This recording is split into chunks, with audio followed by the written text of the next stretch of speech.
Common mistakes to avoid. What we've noticed working with students, working with clients, working with people who want to get involved in the day trading space is very common mistakes. It's something that needs to be talked about because it's very easily avoidable if you're aware of it. And so that way you can save yourself some money or time or effort, blood, sweat, and tears in the game of day trading. I think one of the beautiful things about this course that we're putting together and just in general being able to learn from somebody that has experience, whether it's us or somebody else, whatever the case is not only learning what to do, but also what not to do. So it doesn't take you having some sort of an experience to be like, okay, I'm never doing that again because it hurt and I lost a lot of money or whatever the case may be. Common mistakes to avoid. Number one is going to be in terms of you entering a trade with practically no consideration for what you're risking on that trade. So basically what that translates to is no stop loss. Trading without a stop loss. It's crazy. And we've all done it. You know what I mean? We've all We've done all done it. Well, both it. of us for sure have done it. If you're seeing this and you're a beginner, hopefully you don't do this after seeing this video. But what it actually means to trade with no stop loss for those of you guys that are completely brand new is to take a trade and again, not consider what you're risking on that trade at all. Mm, And you could be risking, 5% on your account. You could be risking literally all of your account on a trade if you're unaware of, well, how to calculate your risk, number one, but number two, more importantly, not using a stop loss or some sort of risk parameter that is stating, hey, if the market doesn't do what I'm anticipating it to, I want to be taken out of the market at this price level, losing no more than fill in the blank. So hmm yeah, no stop loss. I mean, this is a big one. I'll show you guys literally an example from today. This was an idea that I had from Sunday, but this is a trade that, I was risking 24 pips on and I had a stop loss. Had I not had a stop loss on this trade, this ran for an extra almost 60 pips. So that's me risking a calculated, 1R, 1% of my account or a certain dollar amount of my account and closing for a loss versus me not using a stop loss and I could have been down 4 times more than what I was risking initially on that setup. So it's absolutely crucial to be trading with a stop loss with risk parameters. Absolutely. And it's things like this that contribute to that downward spiral of you crashing out and maybe taking too many trades or revenge trading or over trading all in the same day. The Facts. ideal thing you want to do is be able to preserve yourself where you can always play the game tomorrow. You can't play the game if you completely blew your money, you lost everything, right? So that's exactly why we're here is we're trying to prevent you from getting to that place where you can no longer play the game, right? And it starts with these little common mistakes. Obviously, it seems like not putting an SL, you think that you can build a system around it or this or that around it, but the true reality of the markets is there is always a randomness associated with every execution, with every moment that you participate in the markets. There is an opportunity for you to lose, and that's okay. And that's why we mitigate our risk by always placing a stop loss and knowing, okay, this is the amount that I'm going to lose, and I'm okay with that. When executing, understanding that, okay, there's the possibility that I can lose this money, right? Obviously, we want to win it, but understanding the other side of the equation.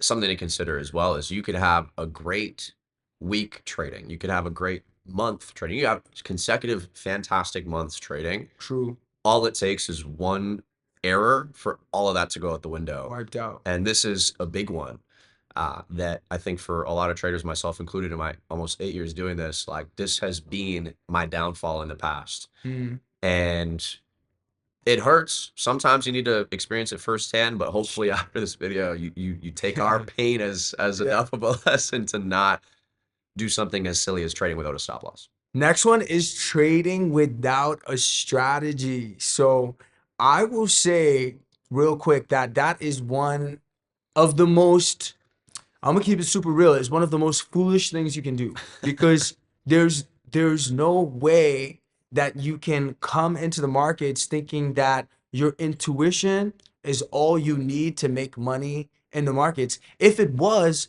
a lot of people would be winning today, we wouldn't be making this video because everybody would be winning. You know what I mean?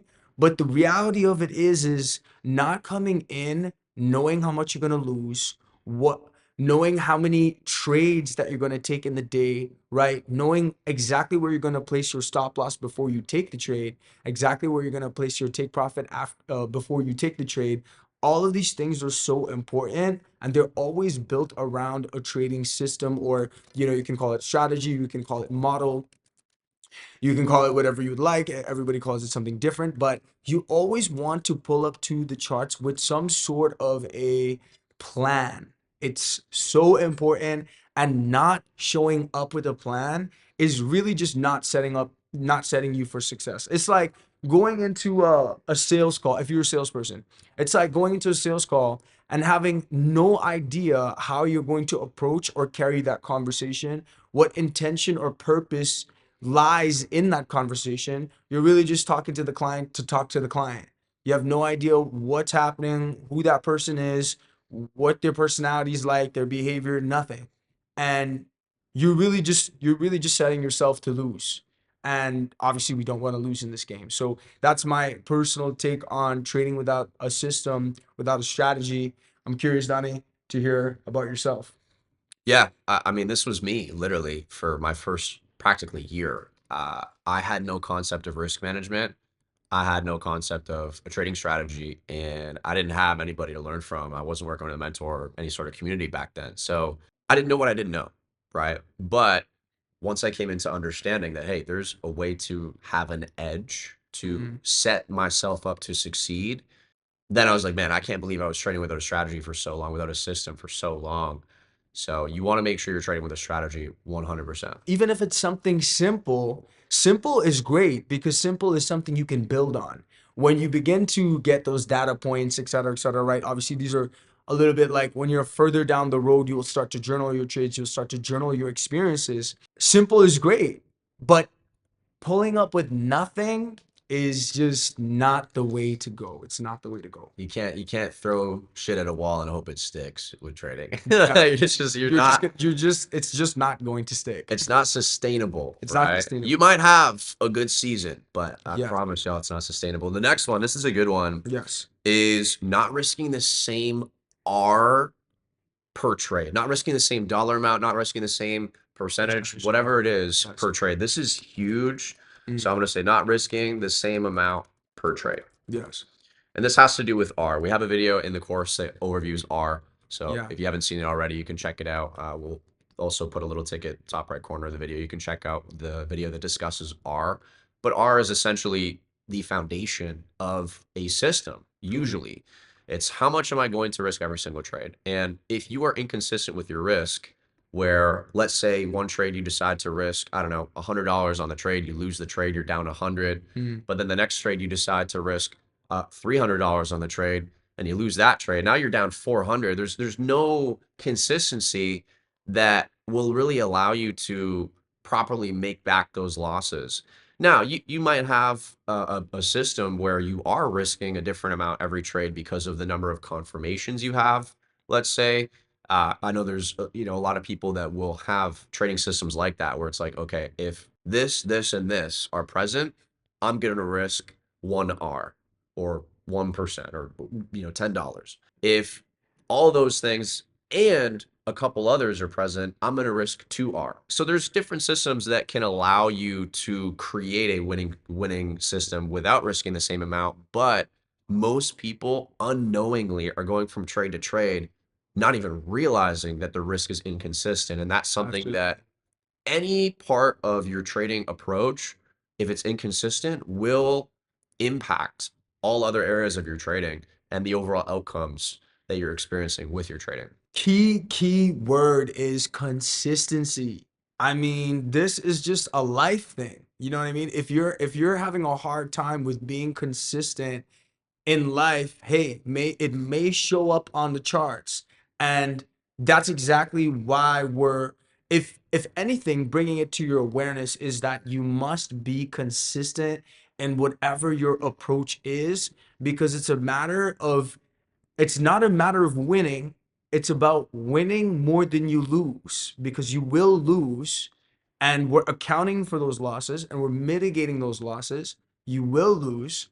And it's about winning more than you lose. And the only way that can occur is by consistent action, by a consistency of execution as well. This is, ties back into what we were talking about earlier about having a trading system, having a trading strategy, because you're having a consistent approach to the market. You are approaching it with the same pattern, kind of, if you must, not, okay, today I'm showing up trading like type A, and then you come on the charts tomorrow with something totally different, and you're like, okay, I'm trading like this.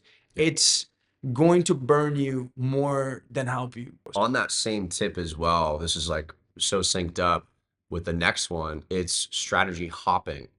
Goes back to that point of consistency. Mm-hmm. And this is, I'll be honest, I was super guilty of this when I first started because Likewise. I thought that it was the strategy that determined profitability.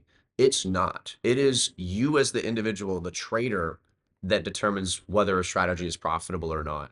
It's your ability to create a plan and execute on it. And when you are jumping from one thing to the next, never allowing yourself to stay in one place long enough to see any sort of fruits bared, it's going to be counterproductive to your process. Sure, you might make an evaluation, I don't know, 3 months into your experience trading one strategy and be like, I'm not resonating with this. Let me pivot. That's totally different. Strategy hopping is like, okay, let me jump from this strategy or this guy online or this educator or this YouTube content creator or this guru, right? From their strategy to the next guy's strategy, the next guy's strategy. It's like you want to allow yourself to collect data.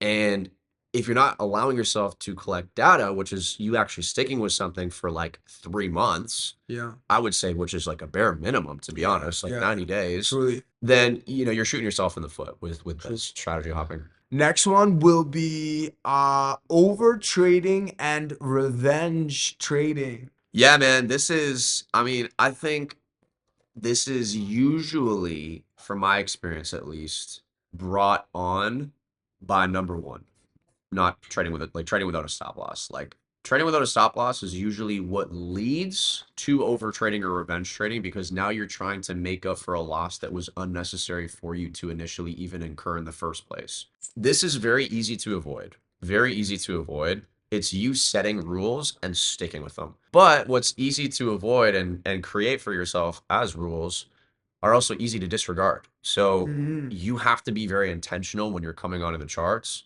very intentional with how you are doing everything. I feel that a lot of my challenge in trading my first couple of years came from being a wandering generality, which basically means like I'm just, generally showing up and generally doing this, generally doing that, but never intentionally Mm-hmm. doing anything. Like I didn't make a decision to create a plan and stick to it and collect data and tweak it only after collecting data.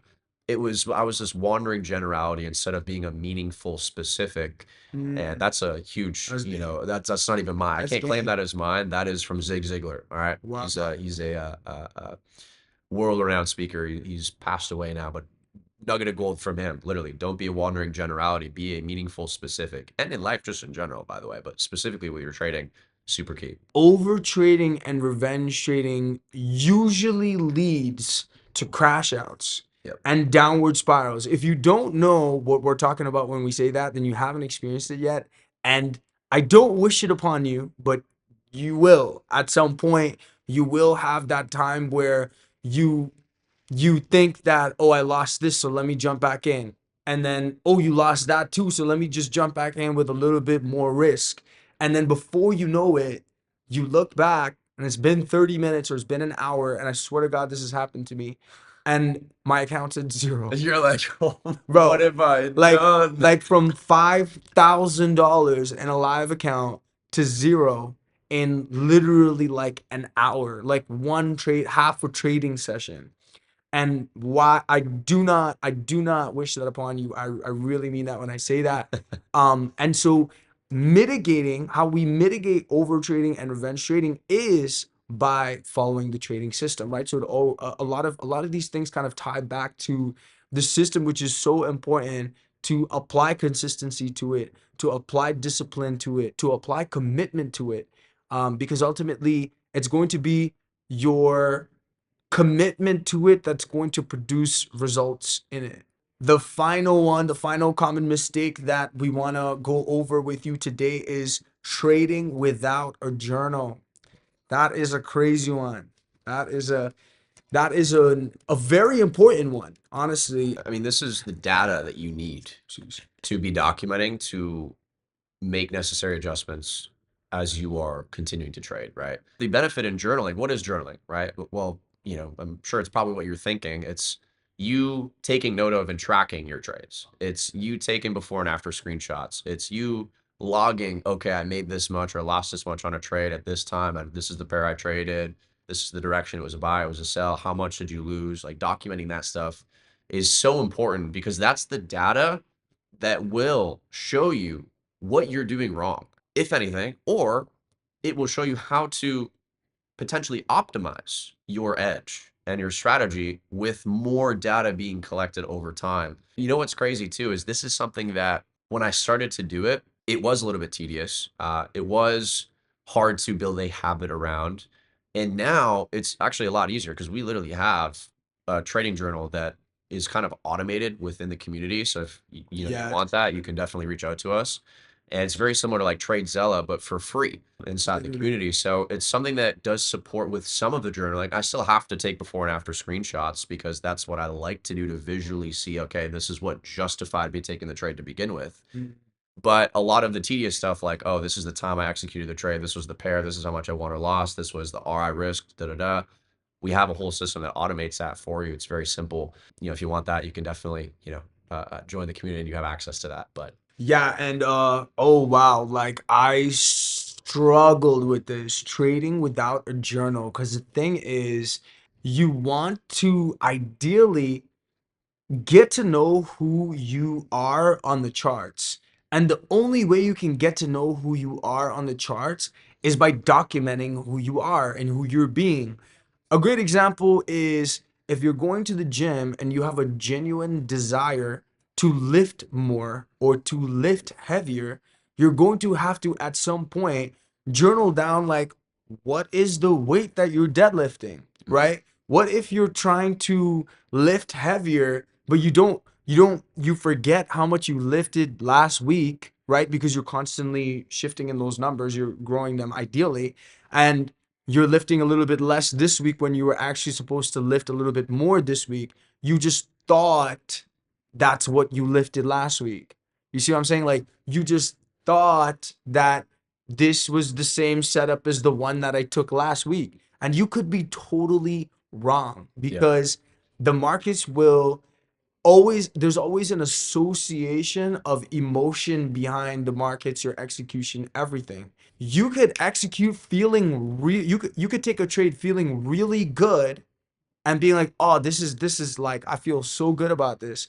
And you could take a trade feeling super bad and being like, yeah, I don't feel good about this at all, and then taking it and then taking a loss, thinking that that trade you felt bad about was the wrong trade to take, when in actuality that was a part of your plan, and it was no different from the trade you took that ended up winning.